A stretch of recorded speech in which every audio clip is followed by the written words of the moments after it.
Magandang araw po, naririto na naman po akong muli, si Attorney Myrta Sandoval Sebrio mula sa Kamara de Representante, nag-uulat para sa inyong Speaker of the People.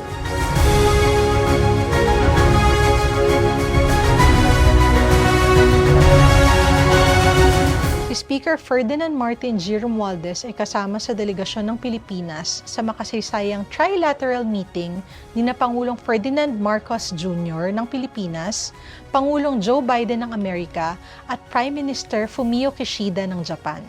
Ayon sa ating Speaker of the People, ang inilabas na joint vision statement ng tatlong leader sa summit ay nagpapakita ng kanilang pagkakaisa at pangako na itaguyod ang pagsunod sa pandaigdigang kaayusan sa South China Sea sa gitna ng lumalalang agresibong kilos ng China.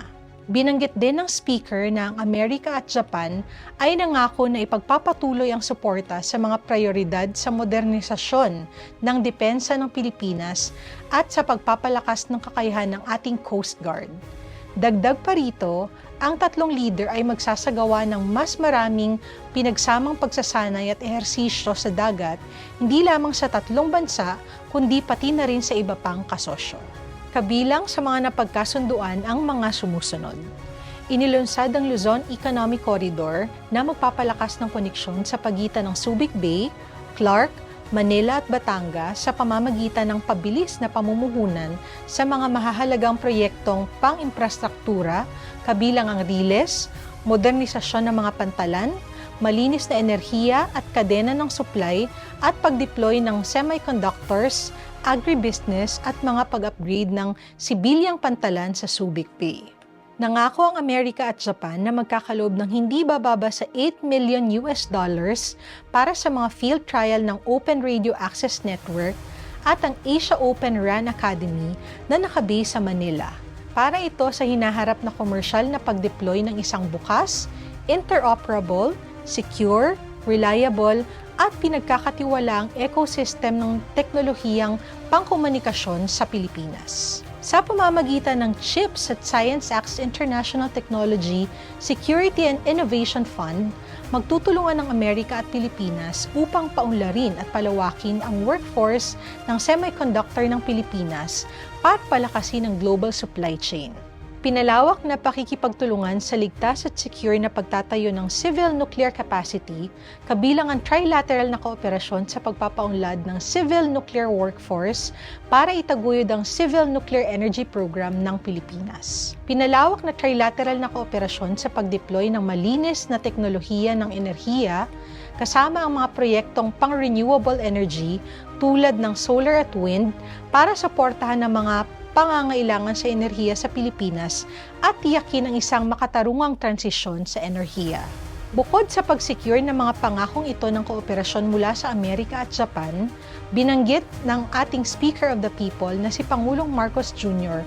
ay nakipagpulong din ng hiwalay sa mga nangungunang kumpanya ng US tulad ng Ultrasafe Nuclear Corporation at Google, pati na rin sa mga nangungunang leader ng negosyo at opisyal ng US at ng Chamber of Commerce ang industry ng Japan.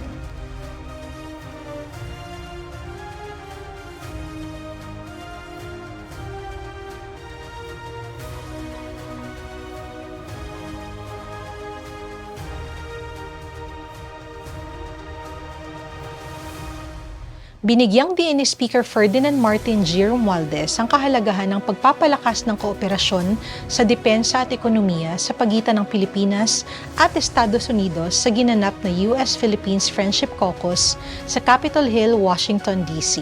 Kabilang sa mga dumalo sa kaganapan ang mga sumusunod na kinatawan mula sa Amerika.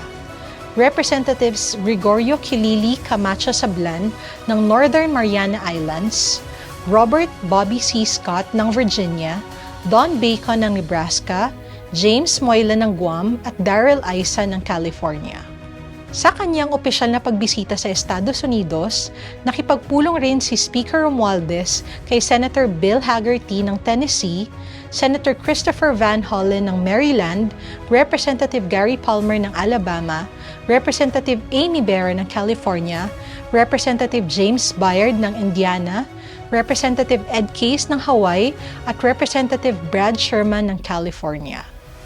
Sa kanyang serya ng mga pulong, hangad ni Speaker Romualdez na palawakin ang magkasamang pagsasanay militar sa Pilipinas.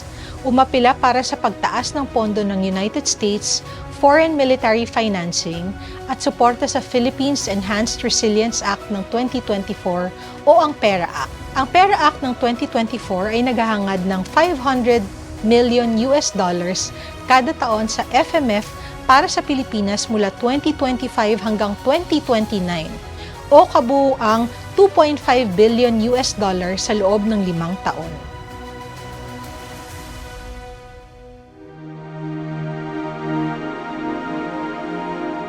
Ipinabatid ni Speaker Romualdez sa mga mambabatas ng US ang kasalukuyang kalagayan ng lahat ng mga proyektong pang-imprastruktura sa mga lugar ng EDCA, kabilang ang unang 21 proyekto sa 5 orihinal na lugar at karagdagang 63 proyekto sa infrastruktura na napagkasunduan ng magkabilang panig sa pagpupulong ng Mutual Defense Board at Security Engagement Board noong September 2023. Tinalakay din niya ang muling pagpapatibay ng Generalized System of Preferences Program kasama ang mga mambabatas ng US. Sinabi ng leader ng Kamara na kailangan ang mga malikhaing pagsasaayos ng sektor upang magamit ang mga yaman ng Pilipinas at mga teknolohiya ng US sa industriya ng electric vehicle at mas malawak na transisyon sa malinis na enerhiya kabilang ang lakas nuklear. Tinalakay din ni Speaker Romualdez ang kamakailang paglulunsad ng Luzon Economic Corridor ni na President Biden at President Marcos kasama na si Prime Minister Kishida. Nag-courtesy call si Speaker Ferdinand Martin G. Romualdez kay United States Representative Amy Bera ng ika-6 na distrito ng California sa kanyang tanggapan sa Capitol Hill sa Washington, D.C. kung saan inalok ni Representative Bera ng beer at pagkain ng balut sa sorpresang delegasyon ng Pilipinas. Ang pagpupulong ay tinampukan ng mga talakayan sa mahahalagang usaping pangrehiyon at pagpapalakas ng ugnayang diplomatiko sa pagitan ng dalawang bansa. Sa gitna ng mga tensyong geopolitikal, kapwang binigyang diin ni Speaker Romualdez at Representative Bera ang kahalagahan ng pagtataguyod ng katatagan, kapayapaan at kasaganahan sa Asia-Pacific region.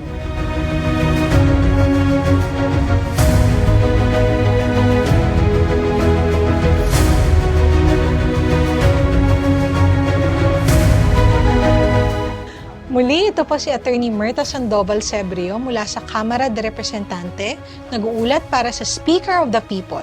Maraming salamat po.